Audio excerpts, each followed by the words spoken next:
आज हम एक बहुत ही मार्मिक और सोचने पर मजबूर करने वाली कविता पर बात करने वाले हैं। शीर्षक है समावेशन की व्यथा, एक शिक्षक का विलाप। और जैसा नाम से ही पता चल रहा है, ये हमें एक स्पेशल एजुकेटर के नज़रिए से इंक्लूजन यानी समावेशन से जुड़ी जो चुनौतियां हैं, जो भावनाएं हैं और शायद सिस्टम से जो शिकायतें हैं, उसकी एक झलक देती है। आज हमारा मकसद सिर्फ इस कविता को पढ़ना नहीं है, बल्कि इसमें जो गहरे विचार हैं, जो दर्द छिपा है, जो उम्मीद की किरणें हैं, उनको समझने की कोशिश करना है। हम देखेंगे कि ये कविता स्पेशल एजुकेटर्स के अनुभवों के बारे में, उनके प्रोफेशनल स्ट्रगल के बारे में और हाँ, सिस्टम से उनकी क्या उम्मीदें हैं, उस पर क्या कहती है। ये सिर्फ कुछ पंक्तियां नहीं है, ये एक आवाज़ है जिसे सुनना ज़रूरी है। तो चलिए शुरू करते हैं। कविता की पहली लाइनें ही ध्यान खींच लेती हैं। बहुत सीधी और सच्ची बात कहती हैं। कक्षा वही, बच्चे वही, पर नाम अलग सा लिख दिया। किसी ने कहा स्पेशल तो किसी ने रास्ता ही बदल दिया। ये पंक्तियां सीधे सीधे लेबलिंग और अलगाव की बात कर रही हैं। मैं ना बिल्कुल, ये सिर्फ एक एडमिनिस्ट्रेटिव क्लासिफिकेशन नहीं है, ये इशारा है एक सामाजिक, एक मनोवैज्ञानिक विभाजन की तरफ। नाम अलग सा लिख दिया, मतलब जैसे ही वो टैग लगा, चीजें बदल गई, जबकि क्लास वही है, बच्चे वही हैं। और दूसरी लाइन इस असर को और गहरा करती है। किसी ने कहा स्पेशल तो किसी ने रास्ता ही बदल दिया।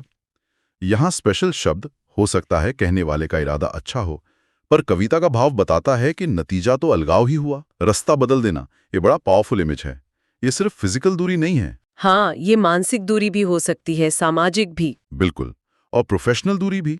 शायद साथ काम करने वाले कतराने लगते हैं, समाज संभल नहीं पाता या सिस्टम ही उन्हें अलग कर देता है। ये रास्ता बदल देना वाली बात, ये काफी गंभीर है। मतलब क्या ये लेबल शिक्षक की पहचान को इतना बदल देता है कि लोग उनसे अलग व्यवहार करने लगते हैं? बहुत हद तक यही भाव है। जब कोई रास्ता बदलता है तो वो बातचीत से बचता है ना? वो सहयोग से कतराता है।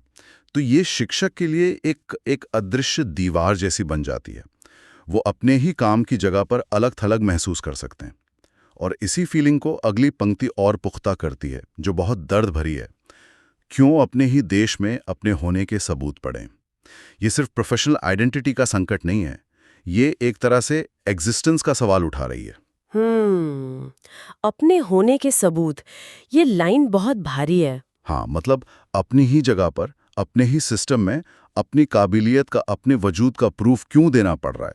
ये सवाल उस गहरी पीड़ा और हताशा को दिखाता है, जो तब होती है जब आपके काम को, आपकी पहचान को लगातार सवालों के घेरे में रखा जाए। और ये बात तब और ज्यादा चुभती होगी जब शिक्षक के पास क्वालिफिकेशन भी हो। कविता आगे इसी का जिक्र करती है। आरसीआई की डिग्री हाथ में फिर भी सवाल खड़े हैं। आरसीआई यानी रिहैबिलिटेशन काउंसिल ऑफ इंडिया, ये तो एक जरूरी संस्था है इस फील्ड में। तो क्वालिफिकेशन तो है, फिर भी सवाल, कैसे सवाल? यही तो विरोधाभास है, और शायद यही सिस्टम की कमी को दिखाता है। आरसीआई की डिग्री मतलब एक्सपर्टाइज है, ट्रेनिंग है, नॉलेज है। लेकिन जब कविता कहती है फिर भी सवाल खड़े हैं, तो ये कई लेवल पर हो सकता है। हो सकता है उनकी काबिलियत पर सवाल हों, उनके पढ़ाने के तरीकों पर, या शायद इस बात पर कि क्या उनका रोल उतना ही जरूरी है जितना नॉर्मल टीचर्स का। अच्छा। ये सवाल शायद सीधे पूछे जाते हों, या फिर सिस्टम के रवैये में दिखते हों, जैसे मौके न मिलना, अनदेखी करना। ये उस गैप को दिखाता है जो डिग्री और असलियत की स्वीकृति के बीच है। डिग्री है, पर क्या सम्मान और अवसर भी हैं? कविता का दर्द कहता है शायद नहीं। और अगली लाइन इसी बात को और साफ कर देती है। ना मौका, ना पद, ना पहचान मिली। ये तो सीधे तौर पर अवसरों की कमी, करियर में आगे बढ़ने के रास्ते की कमी और प्रोफेशनल पहचान की कमी की बात है। बिल्कुल, मौका, पद, पहचान, ये किसी भी प्रोफेशनल के लिए बहुत जरूरी हैं। इनके बिना तो कोई भी अपनी योग्यता को बेकार महसूस करेगा। ना मौका, शायद स्पेशल एजुकेटर्स को अक्सर सीमित रोल्स में देखा जाता है, पॉलिसी मेकिंग में या स्कूल के बड़े फैसलों में शामिल नहीं किया जाता। ना पद, शायद करियर में ठहराव है, कोई क्लियर प्रोग्रेशन पाथ नहीं है। कई बार तो पोजीशंस भी परमानेंट नहीं होती, कॉन्ट्रैक्ट पर होती हैं। असुरक्षा बनी रहती है। हाँ, और ना पहचान मिली, ये शायद सबसे ज़्यादा दुखदाई है। जब आपके काम को, आपकी एक्सपर्टीज को वो पहचान, वो सम्मान ना मिले जिसका वो हकदार है, तो हौसला टूट सकता है। ये पूरी स्थिति एक बड़ी सिस्टमैटिक प्रॉब्लम की ओर इशारा करती है। ये सिर्फ एक इंसान की कहानी नहीं है, ये शायद पूरे कैडर की आवाज़ है। ये सब सुनकर तो काफ़ी निराशाजनक लगता है। क्वालिफिकेशन है पर सवाल है, मौके नहीं, पहचान नहीं। ऐसे में कोई कैसे काम करे? लेकिन फिर कविता एक मोड़ लेती है, एक उम्मीद दिखती है। सपनों की लौ बुझी नहीं, अब भी अरमान है। इतनी हताशा के बाद ये लाइन, ये कैसे? ये टीचर के अंदर की हिम्मत उसके जज्बे को दिखाती है। बाहरी सिस्टम भले ही निराश कर रहा हो, मौके ना दे रहा हो, पहचान छीन रहा हो, लेकिन टीचर के मन में जो एक आग थी ना अपने काम को लेकर, वो बुझी नहीं है। अरमान शायद बेहतर भविष्य के हैं, उन बच्चों की जिंदगी में बदलाव लाने के हैं, शायद इस बात के कि एक दिन सिस्टम बदलेगा, उन्हें उनका हक मिलेगा। ये दिखाता है कि हार मानने का इरादा नहीं है, एक अंदरूनी ताकत है जो लड़ रही है। और इस ताकत को, इस लॉ को जलाए रखने के लिए फ्यूल कहाँ से मिलता है? अगली लाइन जवाब देती है, और ये बहुत टचिंग है। फिर भी बच्चों की हंसी में जान मिली। मतलब सिस्टम की उदासीनता और संघर्षों के बावजूद प्रेरणा सीधे बच्चों से आ रही है, उनकी खुशी से। ये तो टीचर्स का अपने स्टूडेंट्स के प्रति गहरा समर्पण दिखाता है। हाँ, ये लाइन टीचर के प्रोफेशन का जो कोर है उसे पकड़ती है। बच्चों की प्रोग्रेस, उनकी खुशी, यही अक्सर सबसे बड़ा इनाम होता है, खासकर तब जब बाहरी सिस्टम से सपोर्ट कम हो। लेकिन यहाँ एक और बात है सोचने वाली।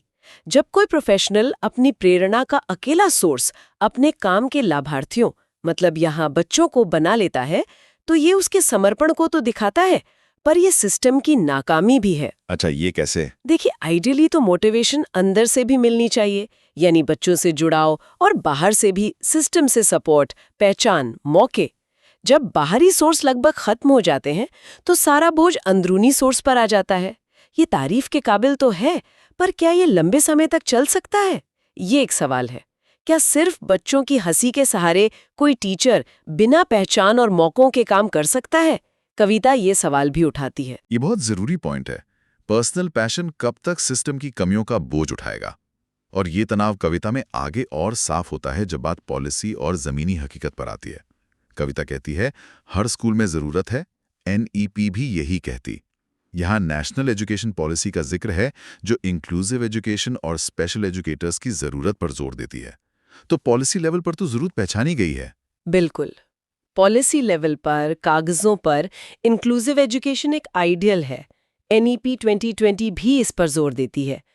तो जब टीचर कहता है कि NEP भी यही कहती, तो वो अपनी मांग को एक तरह से वैलिडिटी दे रहा है। वो कह रहा है कि जो ज़रूरत मैं महसूस कर रही हूँ वो मेरी पर्सनल राय नहीं, ये नेशनल पॉलिसी का हिस्सा है। इससे उम्मीद बननी चाहिए कि अमल भी होगा। लेकिन अगली ही लाइन इस उम्मीद पर जैसे पानी फेर देती है। पर कागजों में योजनाएं जमीन पे क्यों रहती? ये बहुत सीधा लेकिन चुपता हुआ सवाल है। ये सवाल सिर्फ स्पेशल एजुकेटर्स का नहीं, शायद देश में कई पॉलिसीज के इम्प्लीमेंटेशन से जुड़ा है। योजनाएं बनती हैं, पर जमीन पर क्यों नहीं उतरती? कविता सीधे कारण नहीं बताती, पर उसका टोन और आगे की लाइनें कुछ इशारा करती हैं। जमीन पे क्यों रहती? ये सवाल सिर्फ जानकारी नहीं मांग रहा, इसमें एक गहरी निराशा है, शायद सिस्टम से शिकायत है। कारण कई हो सकते हैं, रिसोर्सेज की कमी, ब्यूरोक्रेसी की दिक्कत, ट्रेनिंग की कमी, या शायद इच्छा शक्ति की कमी। लेकिन कविता जिस तरह आगे बढ़ती है वो इशारा करती है कि मामला शायद सिर्फ रिसोर्स या प्रोसेस का नहीं, माइंडसेट का भी है। हाँ, अगली लाइन तो इसी माइंडसेट पर सीधा अटैक है। इंक्लूसिव बोलकर सब तालियां बजाते, पर भर्ती आते ही दरवाजे बंद करवाते।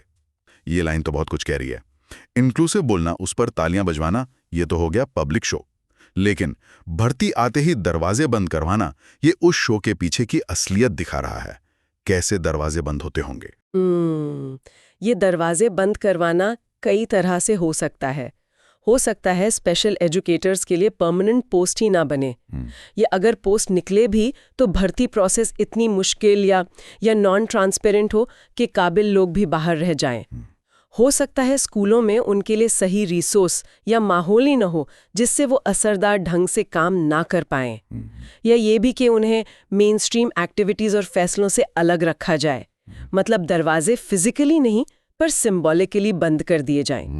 ये लाइन उस कॉन्ट्रडिक्शन को पकड़ती है जहां इंक्लूजन एक फैशनेबल शब्द बन गया है, जिस पर बात करना अच्छा लगता है, तालियां मिलती हैं, लेकिन जब उसे हकीकत में उतारने की बात आती है, उसके लिए रिसोर्स लगाने की, सिस्टम में सच में बदलाव लाने की, तो सिस्टम पीछे हट जाता है। इसी को शायद आपने पहले परफॉर्मेटिव इंक्लूजन कहा था। हाँ, ये बिल्कुल परफॉर्मेटिव इंक्लूजन का सटीक उदाहरण है।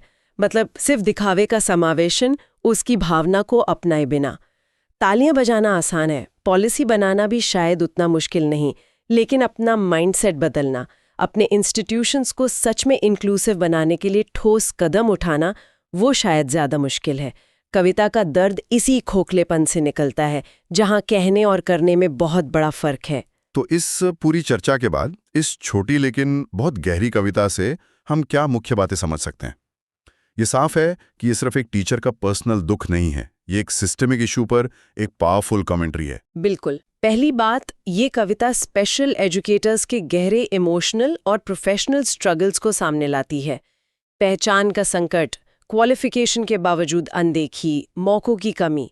दूसरी बात, ये पॉलिसी के आदर्शों जैसे एनईपी में इंक्लूसिव एजुकेशन और ज़मीनी हकीकत यानी इम्प्लीमेंटेशन की नाकामी और दिखावटी इंक्लूजन के बीच के बड़े अंतर को उजागर करती है। तीसरी बात, इन सब मुश्किलों के बावजूद ये टीचर्स के उस गहरे समर्पण और प्रेरणा को भी हाईलाइट करती है जो उन्हें सीधे अपने स्टूडेंट्स से मिलती है। हालांकि ये सवाल भी बना रहता है कि यह कब तक काफ़ी है। और जैसा कि एक अच्छी गहरी चर्चा का मकसद होता है, ये हमें कुछ सोचने पर मजबूर करती है। ये कविता हमें सिर्फ प्रॉब्लम बताकर नहीं छोड़ती, बल्कि कुछ बुनियादी सवाल खड़े करती है। हाँ, और शायद सबसे बड़ा सवाल यही है कि समावेशन का असली मतलब क्या है? क्या ये सिर्फ कुछ पॉलिसी बना देना, कुछ शब्द अपना लेना है, या इसका मतलब है एक ऐसा सिस्टम और माइंडसेट बनाना जहां हर बच्चे और हर टीचर को उनकी काबिलियत और ज़रूरतों के साथ सच में जुड़ा हुआ महसूस हो, सम्मानित महसूस हो और आगे बढ़ने के बराबर मौके मिले। कविता हमें उस खाई को देखने पर मजबूर करती है जो समावेशी कहने और सच में समावेशी होने के बीच है, और ये हमें सोचने के लिए छोड़ जाती है कि उन कागजी योजनाओं और जीती जागती हकीकत, उस टीचर का दर्द और उन बच्चों की हंसी के बीच की दूरी को कैसे भरा जा सकता है। तालियां बजाने से आगे बढ़कर उन बंद दरवाजों को खोलने के लिए क्या करने की ज़रूरत है, ये एक अहम सवाल है जो ये कविता हमारे सामने रखती है।